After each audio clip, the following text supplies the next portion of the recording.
Hai semua, Zap Script Guidebook ni umpama force sebenar untuk korang bina metaverse sendiri.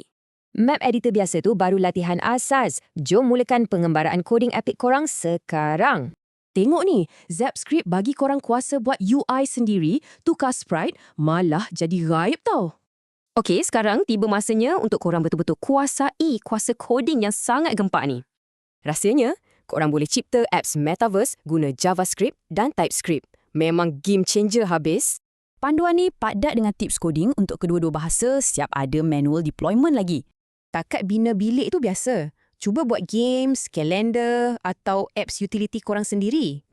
Nak kuasai Force ni, jom kita selah arkif Jedi kita iaitu dokumentasi API ZapScript.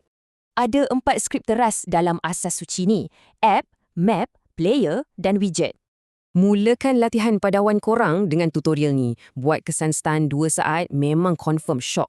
Lepas tu, level up sikit, belajar integrasi HTML dan cara nak sambung dengan API luaran. Guna semua skill baru ni untuk bina galaksi korang sendiri. Boleh rujuk kod contoh ni? Serius, banyak sangat template game best. Game casual macam Elak Najis tu sumpah kelakar kan?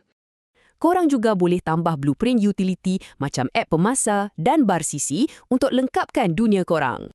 Masih ada yang tak faham? Jangan risau, ruangan FAQ dan lampiran sedia bantu korang. Ingat falsafah utama ni, sesiapa pun sebenarnya boleh buat app ZapL yang gempak tau. Kuasa sekarang kat tangan korang.